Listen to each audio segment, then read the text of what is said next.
हाँ, समझदार चाहिए होगा ये।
औज़ु बिल्लाहि मिनश शैतानिर रजीम, बिस्मिल्लाहिर रहमानिर रहीम। पनाह मांगता हूँ मैं अल्लाह की शैतान मरदूद से। सब तारीफ़ अल्लाह के लिए जो मालिक है सारे जहान वालों का। मालिक है जो रोज़े ज़िंदा का, हम तेरी ही इबादत करते हैं और तुझी से मदद मांगते हैं। हम तो सीधा रास्ता चला, रास्ता उनका जिन पर तूने इनाम किया, ना कि उनका जिन पर तेरा ग़ज़ब हुआ और ना बहके हुए हैं। सदक़ल्लाहुल अज़ीम।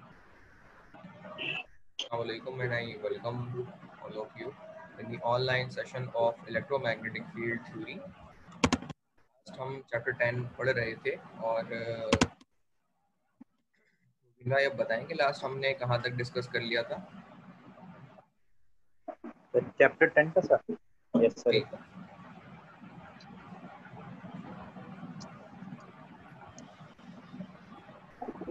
सर अभी हमने चैप्टर 10 की शुरुआत की थी सर। हम अभी फेराडे लास्ट तक पहुंचे सर। ये जो नीचे नहीं लिखा हुआ है सर, ये फेराडे जी का जी जी जी जी यहाँ ठीक तक पहुंचे थे सर हम।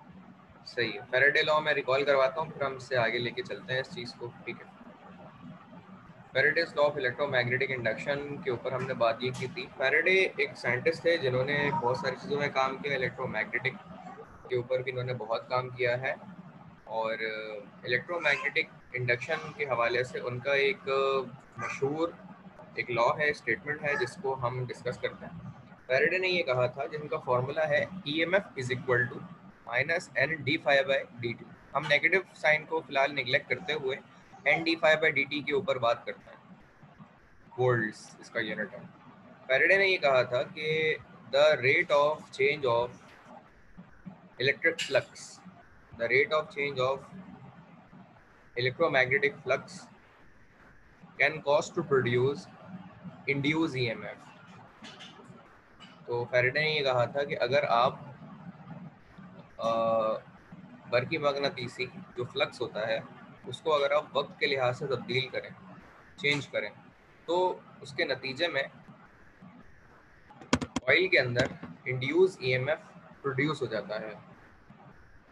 ये जो EMF प्रोड्यूस होता है ये आपकी सोर्स के मुकाबले में अपोजिट होता है, इसीलिए फ्लक्स तो इसमें पॉजिटिव डाला जाता है या फ्लक्स जो चेंज होता है वो पॉजिटिव होता है, लेकिन उसके नतीजे में जो EMF पैदा होता है वो अपोजिट डायरेक्शन होता है जिसको नेगेटिव साइन से रिप्रेजेंट किया जाता है EMF जो है। अब ये EMF का जो नेगेटिव साइन है ये लेंजेस ने बताया था। ठीक है, तो ये जो लॉ था ये बहुत सारी चीज़ों में हमारे बेसिक्स का काम कर गया, जिसमें ट्रांसफार्मर की बेसिक्स स्टडी थ्योरी जो थी वो डेवलप हुई फैराडे के इस लॉ से। और फैराडे के इस लॉ से हमें ये स्टेटमेंट के जरिए से बहुत सारी चीज़ें हासिल हुई जिसके अंदर ईएमएफ किस तरह प्रोड्यूस होता है वो भी शामिल है। नेगेटिव साइन जो बताया वो लेंजेस ने बताया। लेंजेस ने बताया ये चीज़ 1834 के अंदर, अगर आप थोड़ा गौर से जाके देखें 1834 में, तो 1834 में लेंजेस ने ये बताया कि जो ईएमएफ प्रोड्यूस होता है वो नेगेटिव डायरेक्शन में होता है। तो लेंजेस का ये कंट्रीब्यूशन है इस लॉ में। After the retirement of Faraday, James Clerk Maxwell, Maxwell का पूरा नाम जेम्स क्लार्क मैक्सवेल है, और रिटायरमेंट ऑफ फैराडे के बाद मैक्सवेल ने काम शुरू किया introduce theoretical efforts about time varying fields equation. तो मैक्सवेल ने जो काम शुरू किया वो फैराडे के रिटायरमेंट के बाद शुरू किया, और मैक्सवेल ने इतना काम किया कि उसकी इक्वेशन को हम और आप बैठकर अगर देखें तो हैरान रह जाएंगे कि उसने थ्योरेटिकल काम इतना किया है और इतना मजबूत किया है जो कि आज तक पढ़ाया जा रहा है। और बहुत सारी हमारी जो थ्योरी हैं उनकी बेसिक्स और उनके लॉ और उनकी थ्योरी वो मैक्सवेल के ज़रिए से ही ड्राइव होती है। तो मैक्सवेल ने इलेक्ट्रोमैग्नेटिज्म के ऊपर बहुत काम किया है। मैक्सवेल ने टाइम इनवेरिएंट फील्ड जो वक्त के लिहाज से अपने आप को तब्दील नहीं करती, उनकी प्रॉपर्टीज यकसा रहती हैं, और वो फील्ड जो वक्त के लिहाज से अपने आप को तब्दील करती हैं वो फील्ड्स, उन दोनों के ऊपर मैक्सवेल ने बहुत काम किया है। और मैक्सवेल के इस काम को हम पढ़ भी रहे हैं, मैक्सवेल की हम इस थ्योरी को पढ़ रहे हैं। ये जितना भी अब तक हमने काम किया है वो 90% मैक्सवेल का है, सारा का सारा जितना भी आप देख रहे हैं आप इक्वेशन की मदद के तौर पे, तो मैक्सवेल का बड़ा कंट्रीब्यूशन है। और मैक्सवेल ने जितना भी कंट्रीब्यूशन दिया है वो हम किताबों में देखते हैं। और इवन विलियम हाइट की सारी बुक्स, जितनी भी बुक है आप उसको देखें तो उसमें आपको मैक्सवेल की बातें नजर आएंगी। तो मैक्सवेल अपने दौर का एक बड़ा साइंटिस्ट था और उसने theoretical model, equations, theory, derivation, उस पर बहुत काम किया। हमें भी जो डेरिवेशन तो दूर की बात है, हमें सिर्फ फॉर्मूले मिलते हैं, हमें वो मुश्किल लगता है। तो इनकी डेरिवेशन नहीं पढ़ी हमने, याद रखे अभी तक। इसकी डेरिवेशन तो अगर शामिल हो जाए तो ये बड़ा हैवी ड्यूटी कोर्स बन जाएगा। तो हम क्योंकि समर है तो इतना मुश्किल नहीं रखते हैं, कन्वीनियंट लेके चलते हैं। लेकिन जो मैंने यूआईटी में पढ़ा था ये कोर्स, तो मैंने 2 टीचर से पढ़ा था ये कोर्स एक ही सेमेस्टर में, क्योंकि हमें एक से समझ आता नहीं था ये। वो टीचर बहुत काबिल थे और उनका लेवल जो है बहुत प्रोफेशनल लेवल का था, और हमें समझ नहीं आता था। तो हम एक और टीचर, जैसे एक ही कोर्स 2 लोगों से ऑफर होता है, तो इस तरह हम क्लास में परमिशन लेके बैठ जाया करते थे और फिर उनसे भी सीखते थे। हालांकि उनका कंटेंट अलग था, लेकिन मैंने एक ही सेमेस्टर में 2 लोगों से कोर्स पढ़ा ईएमएफटी का। और इसकी मैथमेटिक्स समझने के लिए वो फिर हम एक दूसरे टीचर के पास जाता था मैं। तो अगर आप विलियम हाइट से, तो इवन मैं बड़ा कम लेके चलता हूँ, ये दूसरी बुक का कंटेंट है। विलियम हाइट की चीज़ें इंक्लूड ज़रूर है इसमें, लेकिन इसको समझने के लिए और उसकी मैथमेटिक्स अगर आप बुक के लेके चलें, बुक के अंदर इतना ज़्यादा कंटेंट है उसमें कि आपको सही मायनों में इलेक्ट्रिसिटी, मैग्नेटिज्म, और आपको बेहतरीन मैथमेटिशियन होना ज़रूरी है इसके लिए। तब जाके ये कोर्स आपको आपके साथ चलेगा। समझ में आना तो दूर है, लेकिन साथ चलेगा बस, कि आपको साथ साथ समझ आ रहा हो क्या चीज़ है।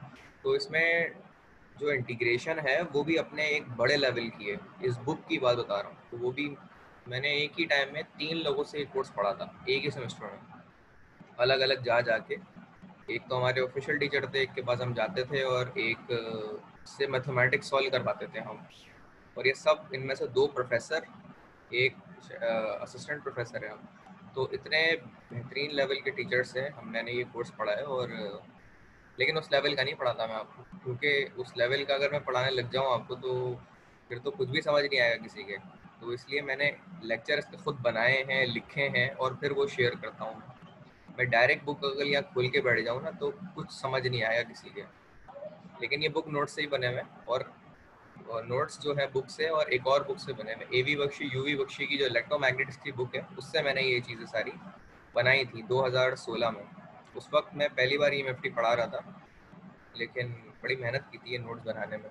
अभी ये नोट्स रिवाइज करता हूँ मैं और इसमें चीज़ें इंक्लूड करवाता हूँ। तो वैसे हमने कुछ रिकॉर्डेड सेशन भी इंक्लूड किए हैं जिसमें एप्लीकेशन ऑफ इलेक्ट्रोमैग्नेटिज्म के ऊपर है। आज मैं मगरिब के बाद भी एक क्लास कंडक्ट करूँगा इंशाल्लाह। 7 बजे हम क्लास वो कंडक्ट करेंगे या 6:30 बजे, क्योंकि ठीक है सर। 4 दिन से लेक्चर नहीं लिए तो मैं जो हूँ 8 लेक्चर पीछे हो गया हूँ EMFT में। तो मैं कुछ रिकॉर्डेड सेशन भी इंक्लूड करूँगा। रिकॉर्डेड सेशन जो होंगे वो एप्लीकेशन और इम्प्लीमेंटेशन ऑफ इलेक्ट्रोमैग्नेटिज्म के ऊपर होंगे।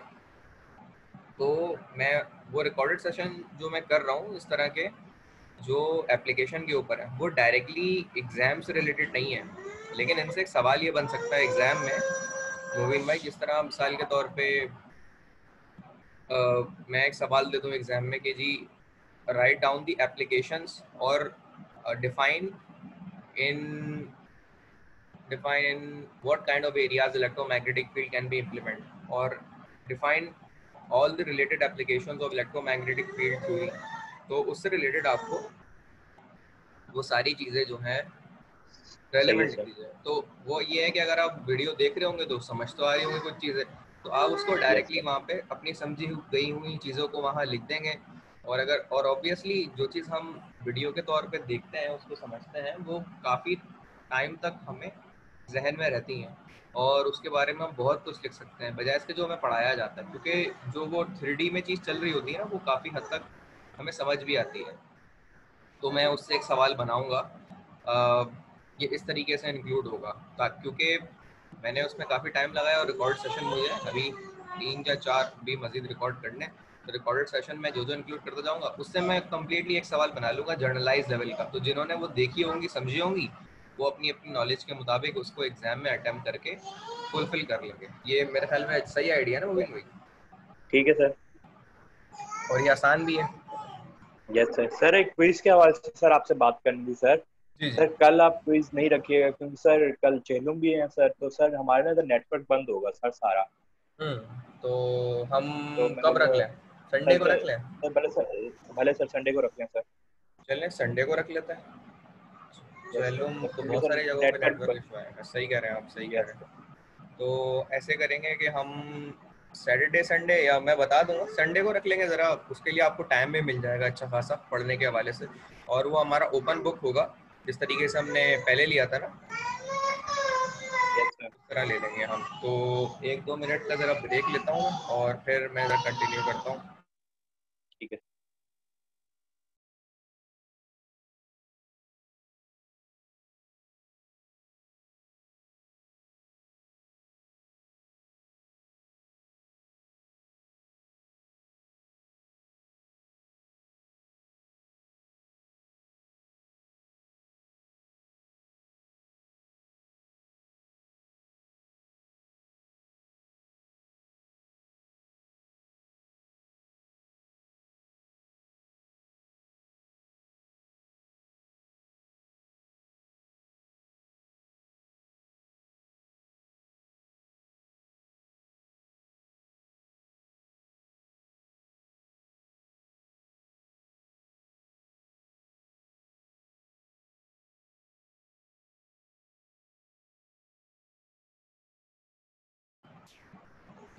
अच्छा जी, तो हम कंटिन्यू करते हैं और इंशाल्लाह जो मैं फिर अभी अनाउंस भी कर दूंगा, अगर मैं भूल गया तो मुझे याद दिला दीजिएगा कि संडे को हमें क्विज़ लेना है। तो हम इंशाल्लाह संडे को क्विज़ ले लेंगे, मगरिब के बाद ले लेंगे, 6:30-7 बजे ले लेंगे। तो संडे को सब लोग अवेलेबल होते हैं और फ्री भी होते हैं, तो ये सबके लिए भी आसानी हो जाएगी, ये अच्छा आइडिया है। तो वो हमारा जो क्विज़ होगा वो 5 नंबर का होगा, और जो क्विज़ हम लेंगे वो इंशाल्लाह संडे को अपना कंडक्ट कर लेंगे, तो इस तरीके से आसानी हो ठीक है। जाएगी। ठीक है सर। अच्छा जी, हम डिस्कस करें मैक्सवेल टाइम वेरिंग फील्ड जो है वो मैक्सवेल की टाइम वेरिंग फील्ड फॉर्म्स जो हैं वो 4 हैं, और इंटीग्रल फॉर्म उनकी 4 हैं। तो पॉइंट फॉर्म हमारी डेरिवेटिव फॉर्म भी कहलाती हैं, और इंटीग्रल फॉर्म और पॉइंट फॉर्म ये 4 होती हैं। अच्छा, इसके बाद मैंने लेक्चर शायद शेयर नहीं किया, मैं देख लेता हूँ। सर इसके बाद नहीं किए। हाँ चले मैं अभी शेयर कर देता हूँ। तो हमें टाइम वेरिंग फील्ड्स के ऊपर इंशाल्लाह आज से शुरू करेंगे और ये 10वां चैप्टर बाकायदा हमारा शुरू होगा, जिसको मैं शेयर कर देता हूँ फाइल कभी भी यार कोने में।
मैंने शेयर कर दी है क्या कहता है लेक्चर्स को, तो मैं देख लेता हूँ आ गया। यहाँ पे आता हूँ। अच्छा, टाइम वेरिंग फील्ड जो है ना वो दो हैं अभी जो मैंने इंक्लूड करी है। Maxwell's time varying point forms. तो टाइम वेरिंग पॉइंट फॉर्म जिसमें मैंने कहा था कि वो पार्शियल इंटीग्रल फॉर्म में होती हैं, सॉरी पार्शियल डेरिवेटिव फॉर्म में होती हैं। अच्छा जी, तो फारिस भाई भी ज्वाइन कर रहे हैं हमें। मैं ये बता रहा था, मेरी स्क्रीन शेयर हो रही होगी, आवाज़ भी क्लियर आ रही होगी कि Maxwell's time yes varying sir. Point forms जो है मेरी वो कर्ल ऑफ ई जब भी डेल के साथ क्रॉस आया हुआ होता है तो वो एंटिटी उसका कर्ल बनती है, यानी इलेक्ट्रिक फील्ड इंटेंसिटी का कर्ल बराबर है माइनस डावा बी बाय डावा टी के। और इक्वेशन नंबर 1 है। और इक्वेशन नंबर 2 है कर्ल ऑफ एच, यानी इलेक्ट्रिक फील्ड इंटेंसिटी का क्रॉस ऑफ कर्ल अगर हम लेते हैं तो वो बराबर है जे प्लस डावा डी बाई डावा टी। तो कोई मुबीन भाई ये तो हमें पता है कि, और फारिस ये तो हमें पता है कि ई इलेक्ट्रिक फील्ड इंटेंसिटी है। बी क्या चीज़ है? बी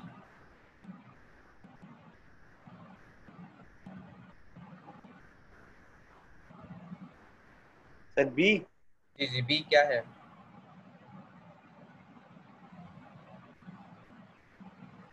बी के बारे में बताएं कि बी क्या है। यस सर, लेकिन सर याद आ रहा है सर, पढ़ा है। जी फारिस भाई आप बताएं।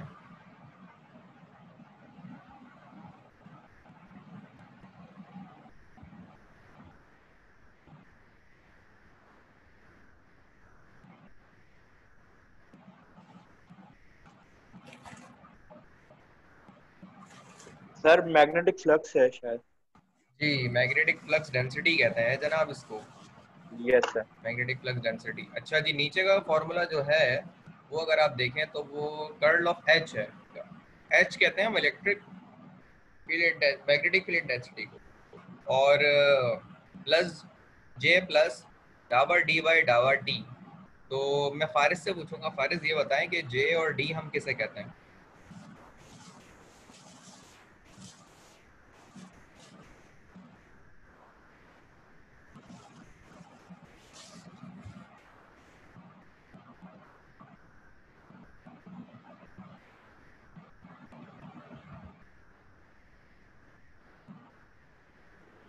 हेलो जी फारिद बोले। सर, आपने क्या पूछा सर? आपकी आवाज कट रही है सर। मैं पूछ रहा हूँ, ये इक्वेशन आपको दो नजर आ रही हैं, इसके अंदर जो जे प्लस डावर डी लिखा हुआ है, बाय डावर डी, तो ये बता दें कि जे और डी हम किसे कहते हैं?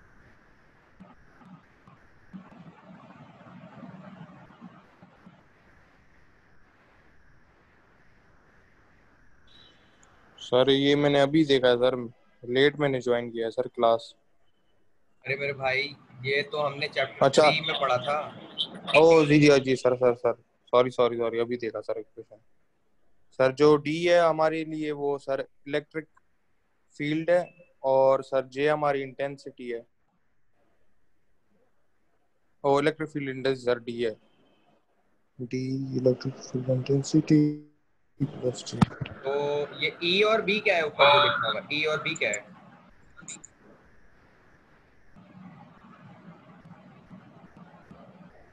सर ई इक्वल टू ई और बी। ई और बी क्या है? सर फ्लक्स है ना सर ये हमारा। जब मुबीन भाई आप बताएं, ये E B H J D क्या है? सर बी तो सर हमारा सर क्या बोलते हैं मैग्नेटिक फील्ड फ्लक्स डेंसिटी है सर। और सर डी है जो सर ये हमारा इलेक्ट्रिक फील्ड इंटेंसिटी है सर। और सर ई सर हमारा, एक मिनट सर, ई ई का पता नहीं सर, जे का पता नहीं है सर, जे सर आप बता दें। और डी का पता है, बाकी तो पता है जो पता है। D sir. जी। हाँ। अच्छा जी। डी का बताया ना सर, इलेक्ट्रिक फील्ड इंटेंसिटी। चले मैं 2 मिनट दे रहा हूँ, ज़रा इसको सोचें, और आप पीछे भी देख सकते हैं, लेकिन इसको सर डी ज़रा या डी? बताएं। डी ना? ये 1 2 3 4 5, इन पांचों एंटिटी को ज़रा एक मरतबा 2 मिनट दे रहा हूँ, देख लें अच्छी तरह और समझ लें, और फिर मुझे बताएं। 2 मिनट दे रहा हूँ, पांचों एंटिटीज़ को एक मरतबा देखें, पीछे भी देख सकते हैं जाके, और फिर मुझे बताएं।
सर बताएं।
जी जनाब, फारिस और रुवीन भाई बताएं।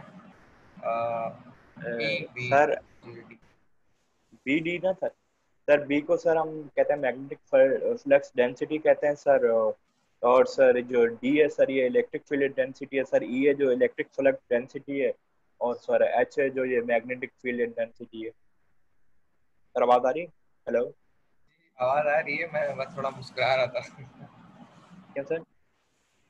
आपने एक दो चीजें सही बताई हैं और एक दो चीजें गलत बताई हैं इसमें। फारिस आप बताएं। आपने मैंने दोनों को मिनट दिए थे, दो दो। आप बताएं फारिस। सर मुझे इधर समझ में नहीं आया सर। ये तो भाई पुरानी चीजें हैं, और पुरानी चीजें समझ नहीं आ रही तो नई चीजें कैसे समझ आएंगी। 10वां चैप्टर चल रहा है और ये तीसरे में पढ़ा था हमने। थोड़ा इधर भूल रहा हूँ सर। चले मैं बता देता हूँ। ई जो है, ई को कहते हैं हम electric field intensity. Electric field intensity. B हम कहते हैं मैग्नेटिक फ्लक्स डेंसिटी।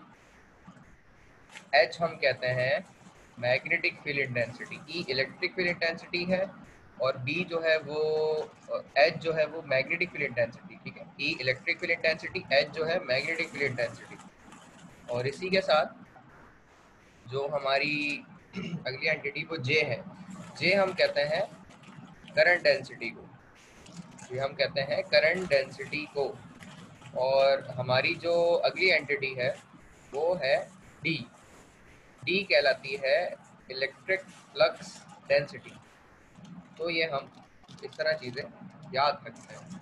तो मेरे ख्याल में अब क्लियर हो गया होगा। आप लोग ये चीज़ें याद रखिएगा, क्योंकि अगली बार ये चीज़ें आपको याद होनी चाहिए, वरना अगर आप इस तरह भूलते रहेंगे तो आगे लेक्चर्स में हम सिर्फ आपको बताते ही जाएंगे, लेकिन आपको याद नहीं होगा तो परेशानी होगी। तो इसीलिए इन चीज़ों को याद रखें और कोशिश करें कि आपको ये सब चीज़ें याद रहें, क्योंकि याद नहीं रहेंगी तो गलत एंटिटी पुट करने पे आप गलत रिजल्ट्स निकाल सकते हैं। इसीलिए मैं ये कहूँगा कि ये जो फॉर्मूले हैं, एंटिटीज़ हैं, इन्हें याद रखें, आपको आगे भी आसानी रहेगी। क्योंकि हम 10वें चैप्टर पे आ सकते हैं तो फिर आगे 15-20 में भी जा सकते हैं भाई।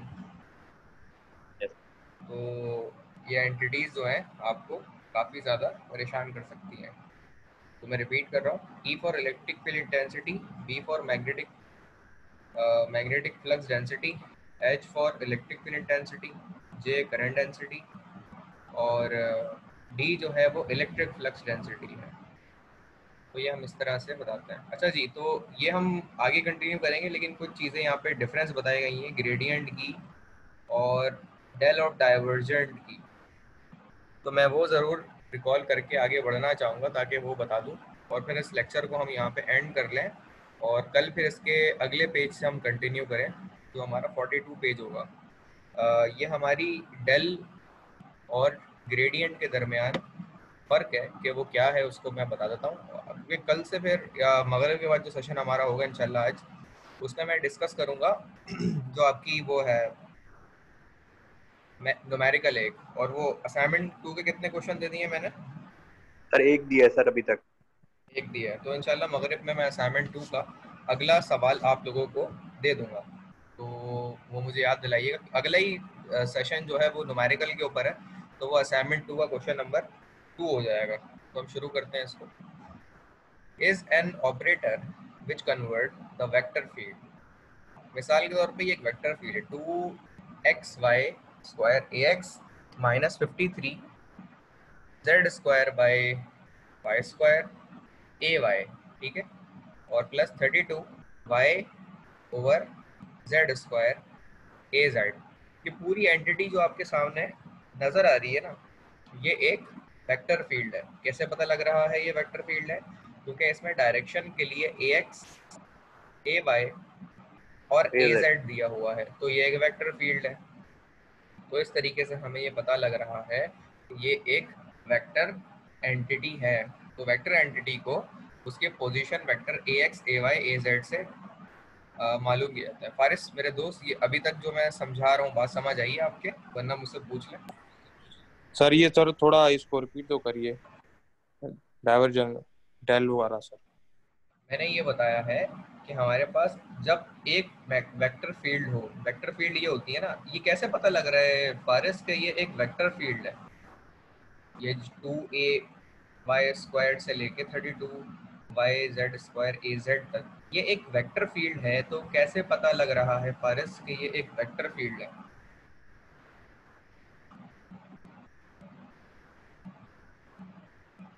मुबीन सर आप इसके सर XYZ से सर हमें पता पड़ रहा है ना इसका। नहीं नहीं नहीं नहीं, XYZ से नहीं। मुबीन आप बताएं। Sir AX AY AZ sir जो ऊपर ऊपर वेक्टर फील्ड लिखा हुआ है निशान सर, वेक्टर ये की सर वेक्टर फील्ड है। निशान है उससे। जी जी जी, वेक्टर के निशान मतलब इसके ऊपर जो बार लगी हुई है, और ये AX AY और AZ ये थोड़े बोल्ड होते हैं, मैं बोल्ड करना भूल गया, ये थोड़े बोल्ड होते हैं, गहरे होते हैं, AX AY AZ, तो ये कहलाते हैं, इन्हें कहते क्या हैं? Vector field sir.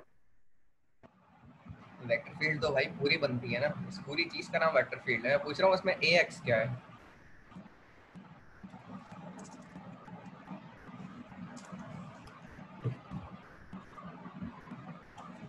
इसमें हेलो। AX, जी जी इसमें बता रहा हूँ मैं, इसमें AX जो है वो आपका पोजीशन वेक्टर है मेरे भाई, पोजीशन वेक्टर, ये पोजीशन बता यस रहा सर। है कि ये चीज एक्स एक्सिस में है, पोजीशन ऑफ ए एक्स के मुताबिक, और ए वाई का मतलब ये चीज वाई एक्सिस में है, और ए जेड का मतलब ये चीज वाई एक्सिस में है। तो इस तरीके से हमें एक्स वाई जेड के जरिए से पता लग रहा है कि ये एक वेक्टर फील्ड है। और किसी चीज को हम आगे बढ़ाएंगे तो डेल ऑपरेटर या डाइवर्जेंस की डेफिनेशन ये है कि is an operator which convert the vector field इसे इनटू एन स्केलर फील्ड में कन्वर्ट कर देता है। स्केलर फील्ड कह लें या स्केलर एंटिटी कह लें। तो जब इसका मैं डाइवर्जेंस ले लूँगा तो इसका डाइवर्जेंस निकलेगा 2y², ये x के रिस्पेक्टिव लेंगे तो 2y² हो जाएगा और ax खत्म हो जाएगा। माइनस y² का मैं लूँगा तो ये हो जाएगा 53 मल्टीप्लाई होगा इससे तो 106 हो जाएगा। इसका डेरिवेटिव लेना है y के रिस्पेक्टिव में, तो 153 को 3 से मल्टीप्लाई करेंगे, माइनस माइनस प्लस भी हो जाएगा, सॉरी 2 से मल्टीप्लाई करेंगे, 53 दूनी 106 और y³ बन जाएगा फिर ना, ये लिखा हुआ है इसकी डेरिवेटिव। और ये z के रिस्पेक्टिव लेंगे तो ये 32 दूनी 64 हो जाएगा और माइनस साइन आ जाएगा, बिल्कुल ऐसे ही है, y/z²। अब डेरिवेटिव लेना तो सब लोगों को आता होगा ना भाई।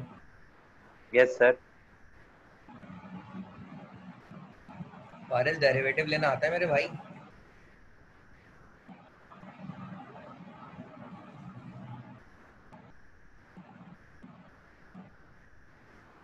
फारिस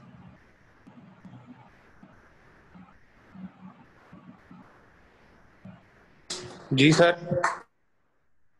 मैं पूछ रहा हूँ आपको हेलो। डेरिवेटिव लेना आता है? डेरिवेटिव आपको? जी जी सर लेना आता है डेरिवेटिव। अच्छा जी, तो अभी तक हमें ये समझ आया कि हमारा डेल ऑपरेटर, डाइवर्जेंस ऑपरेटर, वो ऑपरेटर है जो किसी भी वेक्टर फील्ड को स्केलर फील्ड में कन्वर्ट कर देता है, उसे हम डेल ऑपरेटर या डाइवर्जेंस ऑपरेटर कहते हैं। सर जी जी सर हमारी दूसरी क्लास भी चल रही है सर, उसका मैं क्विज का बता रहे हैं सर, वो ले लें सर, हम SNS की है अभी सर। जी जी चले जाए, ये मैं एंड करने वाला हूँ, बस 5 मिनट की और रह गई फिर एंड हो जाएगी क्लास। चले सही है सर, थैंक यू सर। अच्छा जी, तो मैं ये बता रहा था with respect to the reference point, अगर ये पॉइंट भी इसे पुट कर दें and we will get the scalar value of -8। मतलब ये है कि इस वेक्टर फील्ड की अगर आप डेरिवेटिव रिस्पेक्ट टू x लेते हैं, y लेते हैं और z के रिस्पेक्टिव इसका डेरिवेटिव ले लेते हैं, तो ये डेरिवेटिव आपका बन जाएगा ये, तो ये स्केलर फील्ड में ट्रांसफॉर्म हो जाएगी। तो आप डेरिवेटिव लेके देखिएगा, आंसर यही इसका बन रहा होगा कि x की एंटिटी को x के रिस्पेक्टिव डेरिवेट करेंगे, y की एंटिटी को y के रिस्पेक्टिव डेरिवेट करेंगे और z की एंटिटी को z के रिस्पेक्टिव डेरिवेट करेंगे, तो आपको यहाँ से मिल जाएगा XYZ, जो कि एक स्केलर फील्ड में नजर आएगा। फिर उसमें एक रेफरेंस पॉइंट 1 2 3 पुट कर दें तो आपको यहाँ से स्केलर वैल्यू -8 मिल जाएगी, जो कि डेल ऑपरेटर के जरिए हम वी गेट करेंगे, हासिल करेंगे। स्केलर वैल्यू जो है आपको प्रोवाइड करता है डेल ऑपरेटर। 3 इसके फॉर्मूले होते हैं डिफरेंट, जो कि कार्टेशियन रेक्टेंगुलर कोऑर्डिनेट सिस्टम में होता है, एक सिलेंड्रिकल कोऑर्डिनेट सिस्टम में होता है और एक स्फेरिकल कोऑर्डिनेट सिस्टम में होता है। तो इसके 3 फॉर्मूले हैं। ये फर्क है डेफिनेशन स्केलर और ग्रेडियंट में, और पॉइंट वाइज डिफरेंस है डाइवर्जेंस और ग्रेडियंट के अंदर। Mostly use for electrical static charge phenomena, ये इस्तेमाल होता है इलेक्ट्रिकल स्टैटिक चार्ज फिनोमेना के अंदर भी। तो वो सारे कॉन्सेप्ट जो आपने पढ़े हैं इलेक्ट्रिक फील्ड इंटेंसिटी या इलेक्ट्रिक फील्ड से रिलेटेड, उन सब के अंदर डाइवर्जेंस का फिनोमेना इस्तेमाल होता है। ठीक है जी। तो यहाँ तक मैंने आपको डेल और डाइवर्जेंस के बारे में बता दिया। तो नुमान मकसूद साहब, आप बताएंगे कि आपने क्या समझा है डेल ऑपरेटर और डाइवर्जेंस के हवाले से अब तक?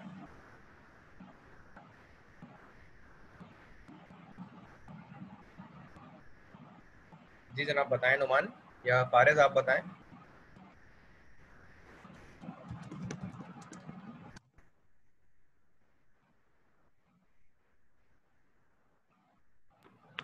सर मैंने अभी अभी ज्वाइन किया है तो देख नहीं पाया हूँ। ये ये चैप्टर 3 से रिलेटेड है भाई चीज, ये रिकॉल करवा रहा हूँ।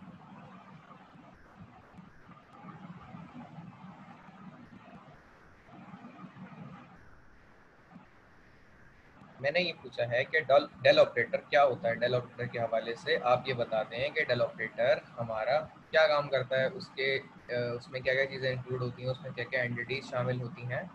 तो ये उससे रिलेटेड बात है जो मैंने आप लोगों से पूछी है। तो ये चीज़ पुरानी है जो आप लोगों को पता होनी चाहिए, ये नई चीज़ नहीं है।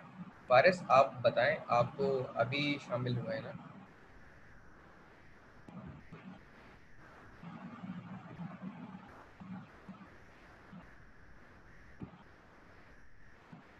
फारिस मेरे दोस्त,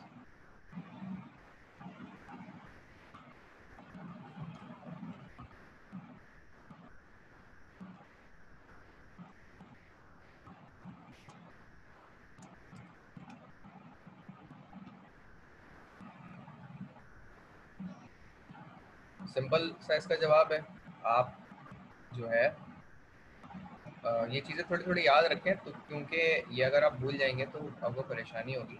मैंने इसमें ये बताया है कि आपकी जो डाइवर्जेंस का जो ऑपरेटर है वो आपके किसी भी वेक्टर फील्ड को स्केलर फील्ड में कन्वर्ट करने के लिए हम डाइवर्जेंस को इस्तेमाल करते हैं, डेल ऑपरेटर को इस्तेमाल करते हैं। तो इस मकसद के लिए हम डेल या डाइवर्जेंस को इस्तेमाल करते हैं, कन्वर्ट करते हैं, पढ़ते हैं। तो डेल और डाइवर्जेंस ये आपका इससे रिलेटेड है। अच्छा, ग्रेडियंट की बात करते हैं। ग्रेडियंट जो है क्या चीज़ है जनाब? ग्रेडियंट ऐसे ही बता देता हूँ, पढ़ के भी हमें आइडिया हो जाएगा, बल्कि देख लेते हैं।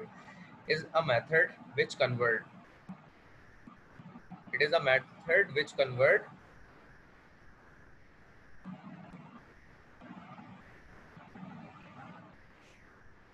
द स्केलर फील्ड, यानी ये जो स्केलर फील्ड है, इनटू अ वेक्टर फील्ड।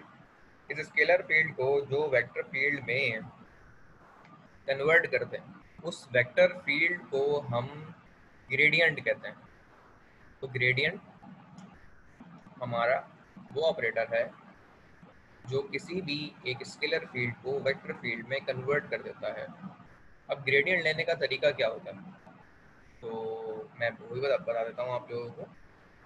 तो ग्रेडियंट लेने का ये तरीका होता है कि इस पूरी एक्सप्रेशन को सबसे पहले with respect to A X, sorry, derivate करते हैं एक्स के रिस्पेक्टिव। अब देखें, इसका डेरिवेटिव मैं लूँगा तो क्या ये 3x² y² z⁻⁵ बन जाएगा? नुमान मकसूद साहब, ये बात समझ आती है? जी सर। ये चीज़ आसान है। अच्छा, इसी चीज़ का डेरिवेटिव विद रिस्पेक्ट, अच्छा उसके साथ ax भी आ जाएगा फिर प्लस। इसी चीज का पूरा डेरिवेटिव विद रिस्पेक्टिव टू मैं y अगर लेता हूँ, क्या ये बन जाएगा 2x cube y z to the power -5। क्या ये चीज ऐसे हो जाएगी ए वाई के साथ? जी सर, जी अच्छा, सर हो जाएगी। इसी चीज का पूरा मैं derivative with respect to z ले लेता हूँ अगर, तो ये वैल्यू बन जाएगी -5, क्योंकि z के ऊपर पावर -5 है, और x क्यूब वाई स्क्वायर और z की पावर -6 हो जाएगी ना। तो ये इस तरीके से हम, और इसके साथ ए जेड भी लिख देंगे। जैसे यहाँ पर शुरू में हमने x के रिस्पेक्टिव डेरिवेट लिया इस फील्ड का, तो ax आ गया, y के रिस्पेक्टिव डेरिवेट लिया है तो ay आ गया, और z के रिस्पेक्टिव डेरिवेट लिया है तो az आ गया।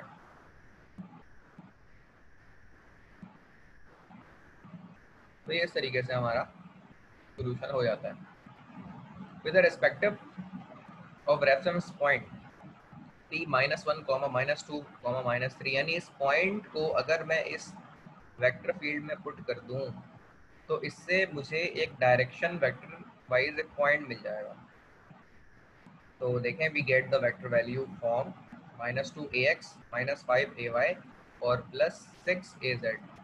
तो ये चीज़ हमें इस तरह से हासिल हो जाएगी, जो हम ax, ay और az में पॉइंट वाइज हासिल कर रहे होंगे बाय ग्रेडियंट ऑपरेशन। तो ग्रेडियंट ऑपरेशन के ज़रिए से हमें ये चीज़ इस तरह हासिल हो जाएगी।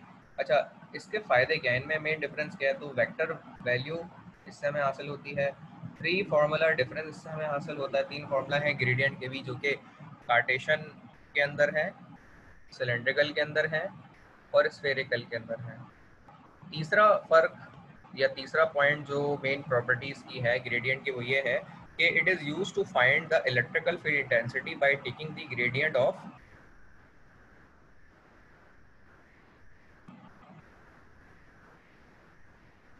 Of voltage and multiply with negative sign. अच्छा, ग्रेडियंट जब भी निकालते हैं हम,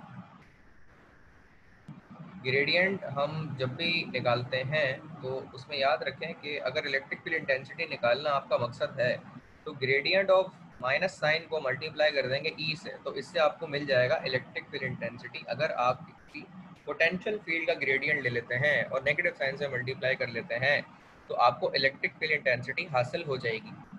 यहाँ तक क्या मेरी बात क्लियर है नोमान साहब? जी सर। तो हमारे सेशन का टाइम यहाँ तक पूरा हो जाता है।